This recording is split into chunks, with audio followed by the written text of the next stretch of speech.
राष्ट्रीय अध्यक्ष जगत प्रकाश नड्डा जी का स्वागत करें। सत श्री अकाल।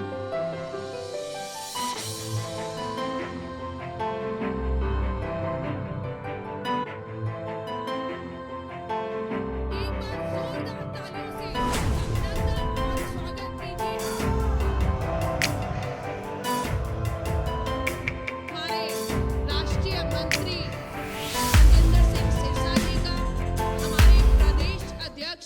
एक गल ਆਪਾਂ ਜ਼ਰੂਰ ਕਵਾਂਗੇ, ਦਿੱਲੀ ਦੇ ਸਿੱਖਾਂ ਕੋ ਵਿਕਲਪ ਕੀ ਆ। ਇੱਕ ਪਾਸੇ ਕਾਂਗਰਸ ਦਾ ਕਾਨੂੰਨਾ ਚਿਹਰਾ ਹੈ, ਖੂਨੀ ਪੰਜਾ ਹੈ ਕਾਂਗਰਸ ਦਾ, ਦੂਜੇ ਪਾਸੇ ਭਾਰਤੀ ਜਨਤਾ ਪਾਰਟੀ ਜਿਹੜੀ ਉਹ ਕਤਲੇਆਮ ਕਰਨ ਵਾਲੋਂ ਜੇਲ੍ਹਾਂ 'ਚ ਪਾਉਂਦੀ ਆ। ਇੱਕ ਪਾਸੇ ਕਾਂਗਰਸ ਆ ਜਿਹੜੀ ਦਰਬਾਰ ਸਾਹਿਬ ਤੇ ਹਮਲਾ ਕਰਦੀ ਆ, ਗੁਰੂ ਗ੍ਰੰਥ ਸਾਹਿਬ ਮਹਾਰਾਜ ਜੀ ਦਾ ਸੀਨਾ ਗੋਲੀ ਨਾਲ ਛੰਨੀ ਕਰਦੀ ਆ, ਅਕਾਲ ਤਖਤ ਸਾਹਿਬ ਤੋਪਾਂ ਤੇ ਟੈਂਕਾਂ ਨਾਲ ਢਾਹ ਦਿੰਦੀ ਆ। ਦੂਜੇ ਪਾਸੇ ਬੀਜੇਪੀ ਆ ਜਿਹੜੀ ਉੱਥੇ ਆ ਕੇ ਸਿਰ ਝੁਕਾ ਕੇ ਜੈਦਾਰ ਅਕਾਲ ਤਖਤ ਸਾਹਿਬ ਦੇ ਚਰਨਾਂ 'ਚ ਸੀਸ ਨਵਾ ਕੇ ਕਹਿੰਦੇ ਆ, ਜੈਦਾਰ ਸਾਹਿਬ ਜੋ ਤੁਹਾਡਾ ਹੁਕਮ ਸਾਡੀ ਕੌਮ ਵਾਸਤੇ ਮੰਨਦੀ ਹੱਥਾਂ ਸੀ ਮੰਨਣਾ।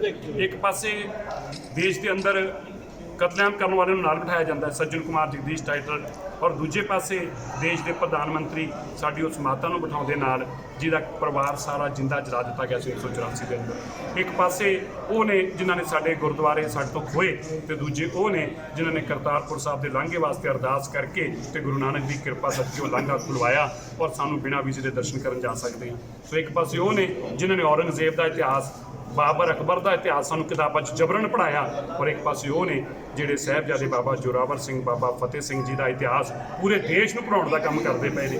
ਸੋ ਅਸੀਂ ਤੇ ਕਾਂਗਰਸ ਨੂੰ ਕਦੀ ਸਾਡੀਆਂ ਤੋਂ ਉਹਨਾਂ ਦੀਆਂ ਪੁਸ਼ਤਾਂ ਵੀ ਕਦੀ ਮਾਫ ਨਹੀਂ ਕਰਨੀਆਂ ਇਸ ਜਿਹੜੀ ਆ ਘਾਤਕ ਕਾंग्रेस का साथ दी। लेकिन सिरसा जी, जिस तरीके से अभी तक आरोप लगता था कि बीजेपी दूसरे अंदर खाते सिख स्थानों पर कब्जा करना चाहती है, लेकिन अब जिस तरीके से दिल्ली कमेटी के मेंबर बीजेपी में शामिल हुए, अब तो आरोप लगेगा कि बिल्कुल सीधे कब्जा करना चाहती है बीजेपी। देखिए, क्या इन लोगों को और मेरे को हम सबको अधिकार नहीं है? हम अपने चुनावी जो हमारा इलेक्शन के लिए जो पार्टी है वो बीजेपी है। जो गुरुद्वारा कमेटी के अंदर है वो तो गुरुद्वारा कमेटी की सेवा करता है, उससे बीजेपी का क्या मतलब? कौन से एरिया से? मैं विवेक विहार से। क्यों ज्वाइन किया बीजेपी क्यों ज्वाइन किया? मैंने बीजेपी इसलिए ज्वाइन की, मैंने इस सरकार के श्री नरेंद्र मोदी जी के जो मैंने काम देखे, जो बात करूं मैं कॉरिडोर की बात करूं, 400 साल की बात करूं, 450 साल गुलाम देव जी की बात करूं, और अफगानिस्तान से सिख को लाने की बात करूं, गुरु ग्रंथ साहब को लाने की बात करूं, ऐसी बहुत सारी बातें हैं जो मेरे दिल पे लगी और मुझे लगा कि इस सरकार के साथ और मोदी जी के साथ जुड़ना ज़रूरी है, जो सिखों के लिए हमेशा खड़े हैं, और मैं तन मन धन से पूरी सेवा करूंगा इस पार्टी के साथ लग के। क्योंकि जो सिख कौम के लिए जो प्रधानमंत्री इस समय काम कर रहे हैं, उस कामों को देखते हुए हमने ये फैसला किया कि हमें अगर धर्म का काम करना है तो हमारे गुरु साहब ने क्या, गुरु गोबिंद सिंह महाराज ने, अगर धर्म भी करना है और राजनीति भी सीखनी है, राजनीति भी करनी है, तो गुरु गोबिंद सिंह महाराज का फरमान है, उसके आधार पर हम चलते हुए अगर हम धर्म की सेवा कर रहे हैं और राजनीति में अपना पाँव रख रहे हैं, ताकि आने वाले समय में देश और कौम दोनों की सेवा हम कर सकें। तो आपको क्या लगता है बीजेपी ने किस तरह काम किया आपकी कौम के लिए? कौन से वाले काम? 70 साल से अरदासें कर रहे हैं, रोज गुरुद्वारे में अरदास होती है, गुरुता मार्ग दर्शन दीदार जो हमारे पाकिस्तान में बिछड़ गई, वो आज करतारपुर कॉरिडोर किसी ने नहीं बना के दिया, किसी ने बना के दिया? प्रधानमंत्री। अगर गुरु तेग बहादुर साहब का 400 साल आज बनाते उन्होंने ये माना कहा कि अगर गुरु तेग बहादुर जी शहादत ना देते तो आज हम भी ना होते। और ईसाई धर्म में केवल एक शहादत है, वो कितना बढ़ चढ़ के करते हैं, और आज हमारे साहिबजादों की शहादत को उन्होंने पूरी दुनिया के सामने ला करके रख दिया, चाहे वो उड़िया हो, चाहे बांग्ला, चाहे कोई भी कन्नड़ हो, कोई भी भाषा हो, आज वो वहाँ पढ़ाया जाएगा, और हमारे छोटे साहिबजादों के बारे में बताया जाएगा, ये कौन थे, क्या इन्होंने क्यों शहादत दी, इनकी शहादत क्यों हुई, कौन ऐसे लोग थे जो ऐसा काम कर रहे थे, जिसके वजह 6 साल का बच्चा और 8 साल का हमारे बाप हैं, उन्होंने इतने बड़े काम किए, तो उन्होंने शहादत दे दी, लेकिन ये नहीं मानी, उस चीज़ को सामने लेकर आए हैं नेशनल डे के रूप में, तो प्रधानमंत्री नरेंद्र मोदी। तो ऐसे अनेकों काम हैं। ब्लैक लिस्ट में जो नाम थे वो जो उन्होंने ख़त्म करवा दी लगभग, वो प्रधानमंत्री मोदी से पहले किसी ने नहीं किया। ऐसे इतने हमारे काम हैं जो आपको गिना दूंगा तो शायद शाम हो जाए। तो उस कामों को देखते हुए हमने जो फैसला किया, हम प्रधानमंत्री नरेंद्र मोदी जी का बीजेपी का साथ देंगे, उनके साथ कंधे के साथ कंधा मिलाकर और काम करेंगे ताकि आने वाले समय में हमारी देश और कौम सिक्खी सारी प्रफुल्लित हो सके। जो बोले सो निहाल, जो बोले सो निहाल। आज के इस ज्वाइनिंग के अवसर पर मंच पर विराजमान हमारे पार्टी के महामंत्री श्री तरुण चुग जी, दिल्ली प्रदेश के अध्यक्ष श्री वीरेंद्र सचदेवा जी, हमारे बहुत ही प्रिय और जिनके साथ मुझे काम करने का सौभाग्य मिला है मजिंदर सिंह सिरसा जी, हमारे राष्ट्रीय मंत्री, मंचासीन सभी गणमान्य सज्जनवृंद और यहाँ इतनी बड़ी संख्या में भारतीय जनता पार्टी में शामिल होने के लिए आए हुए हमारे सभी सज्जनवृंद। सबसे पहले तो आप सब लोग आज यहाँ भारतीय जनता पार्टी के कार्यालय के प्रांगण में भारतीय जनता पार्टी में शामिल हुए हैं।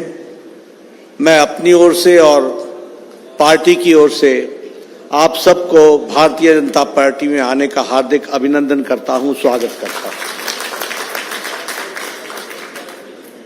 सिरसा जी ने अभी अपने पूरे जोशीले अंदाज में आपको बताया कि किस प्रकार भारतीय जनता पार्टी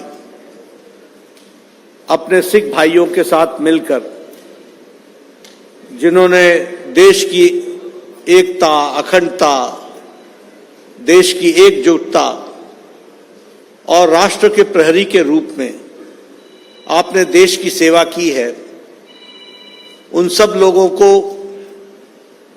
पार्टी में शामिल करने के साथ साथ मुख्य धारा में लाने की दृष्टि से पार्टी पूरी ताकत से आप सब लोगों को अपने साथ जोड़कर उस राष्ट्रीय एकता, अखंडता के लिए आपके समर्पण को ध्यान में भी रखती है और उस समर्पण के प्रति अपना आभार भी व्यक्त करती है कि आप सब लोग भारतीय जनता पार्टी में ज्वाइन हैं। मित्रों, हम जानते हैं कि हमारे सिख भाइयों ने किस तरीके से देश के लिए अपनी कुर्बानी दी, देश के लिए बलिदान हुए, कौम की खातिर सबको आगे बढ़ाने की दृष्टि से देश को जितने भी आक्रमण हुए उस सारे आक्रमणों पर उनको मुंह तोड़ जवाब देना और विजय हासिल करने में सिख भाइयों का बहुत बड़ा योगदान है और बहुत बड़े तरीके से उन्होंने इस काम को आगे किया है। ऐसे सिख कौम के हमारे लोग भारतीय जनता पार्टी में शामिल हों, यह हमारे लिए गौरव की बात भी है, खुशी की बात भी है। और मैं ये मानता हूं कि अकेली भारतीय जनता पार्टी है जिसके माध्यम से हम देश की एकता, अखंडता, सुरक्षा को हम आगे बढ़ा सकते हैं और उसमें बहुत बड़ा योगदान आपका है। आपके शामिल होने से हम इस काम को और तीव्र गति से आगे बढ़ा सकते हैं।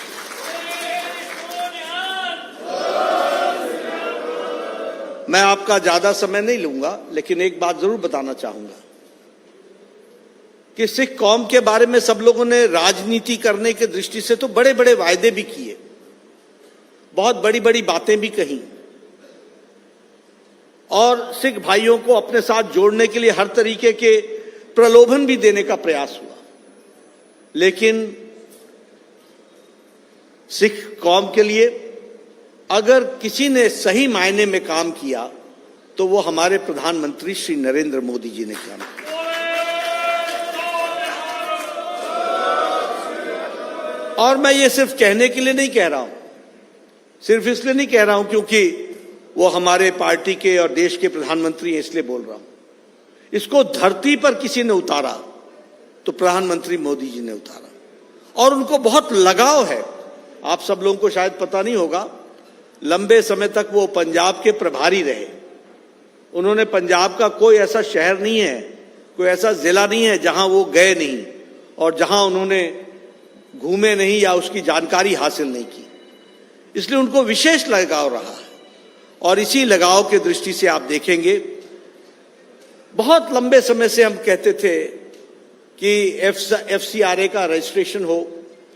हमारे हरमंदिर साहब को सारी दुनिया से लोग कंट्रीब्यूट करना चाहते थे और वहां पर जोड़ना चाहते थे, लेकिन वह FCRA का रजिस्ट्रेशन न होना और वह कंट्रीब्यूशन न पहुंचना, ये एक बहुत बड़ी तकलीफ थी, जिसको लंबे समय तक, मैं किसी का नाम नहीं लूंगा, लेकिन लंबे समय तक लोग प्रधानमंत्री रहे, लेकिन वह हमारे सिख कौम के लिए यह काम नहीं कर सके जो प्रधानमंत्री मोदी जी ने करके दिया। और आज दुनिया भर के लोग जो हरमंदिर साहब में कंट्रीब्यूशन करना चाहते हैं वो कर सकते हैं। इस तरीके की परिस्थिति आई। उसी तरीके से लंगर के भोजन के लिए और लंगर के लिए GST की बात आई, तो उस GST के विषय में सरकार ने तय किया कि हम इसको भरेंगे, लेकिन लंगर पर कोई टैक्स नहीं लगेगा, यह भी फैसला किया गया, तो वो किया गया। करतारपुर कॉरिडोर आपके सामने है। देश 1947 में विभाजित हुआ था और यह हमारा गुरुद्वारा, जिसमें हम सब लोगों की आस्था है, जिससे हम सब लोग जुड़े हैं, वहां शीश टेकना भी मुश्किल हो गया था। और थोड़ा वक्फा नहीं गुजरा, 70 साल गुजर गए, कोई इस मसले को हल नहीं कर सका। लेकिन प्रधानमंत्री जी ने करतारपुर कॉरिडोर बना करके आज हम वहां जाकर के मत्था टेक सकते हैं, शीश टेक सकते हैं। ये काम किया तो प्रधानमंत्री नरेंद्र मोदी जी ने किया। 350वां गुरु पर्व का पर्व मनाना, उसको जिस तरीके से प्रमुखता के साथ प्रधानमंत्री जी ने आगे बढ़ाया, वह भी हम सबके सामने है। और हम सब लोग दिल्ली में बैठे हैं। मैं भी दिल्ली में था उस समय जब सन 84 में मैंने वो घटना देखी है, किस तरीके से मानवता का गला घोटा जा रहा था और किस तरीके से इंसानियत का गला घोटा जा रहा था। और 1984 के राइट्स पर प्रधानमंत्री जी ने SIT बैठाई और ये प्रधानमंत्री जी के काल में हुआ कि सन 84 के दोषी आज जेल में हैं। यह भी काम किया तो प्रधानमंत्री मोदी जी ने किया। वीर बाल दिवस मनाना, यह तो किया ही किया, लेकिन जो सिख कौम का योगदान है, जो शहादत है, जो उन्होंने देश के खातिर अपने आप को कुर्बान किया, उसके बारे में देश को जानकारी वीर बाल दिवस के माध्यम से सारे देश में पहुंचाने का काम प्रधानमंत्री मोदी जी ने किया। यह भी हमको ध्यान में रखना चाहिए। इसलिए बातें बहुत हैं, चाहे वो हमारे को लोगों को जो उनको टेररिस्ट के नाम से लिस्ट में डाला हुआ था, ब्लैक लिस्ट में, उससे ब्लैक लिस्ट से निकालने का काम वह भी प्रधानमंत्री मोदी जी ने किया। हमारे विवाह के कार्य के मैरिज एक्ट के तहत जो परिवर्तन लाना था, वह परिवर्तन भी हम प्रधानमंत्री मोदी जी के नेतृत्व में संसद में हुआ, वह भी करवा करके दिया। तो ऐसे बहुत से काम हैं जो प्रधानमंत्री जी के नेतृत्व में हुए हैं। मैं आपको एक ही बात का विश्वास दिलाना चाहता हूं कि आपके योगदान को पहचानना, उसकी इज्जत करना और साथ में आपको मुख्य धारा में शामिल करते हुए पूरी ताकत से आपको आगे बढ़ाना, यह संभव है तो भारतीय जनता पार्टी में ही संभव है। इस बात का आपको विश्वास दिलाता हूं। इसलिए मैं मनजिंदर जी सिरसा जी को भी धन्यवाद देना चाहता हूं कि आपने पार्टी के साथ इतनी बड़ी संख्या में हमारे सिख भाइयों को जोड़ा है। इसके लिए आपको भी मैं धन्यवाद देता हूं और बधाई देता हूं और आपको विश्वास दिलाता हूं कि पार्टी की तरफ से आपको आगे बढ़ा करके और आपकी बातों को आगे ले जा करके, जिस तरीके से मोदी जी ने मुख्य धारा में सारी चीजों को लाए हैं, वैसे ही पार्टी भी आगे लाएगी और पूरी ताकत से आपके साथ खड़ी रहेगी। इस बात का आपको विश्वास दिलाता हूं।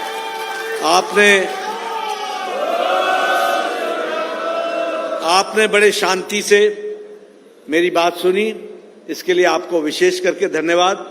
और बाकी हम मिलते रहेंगे और आपके साथ मिलकर के दिल्ली के विकास में, पंजाब के विकास में, उन सब में हम लगेंगे। बहुत बहुत धन्यवाद। वीरेंद्र सचदेवा जी का और दिल्ली प्रबंधक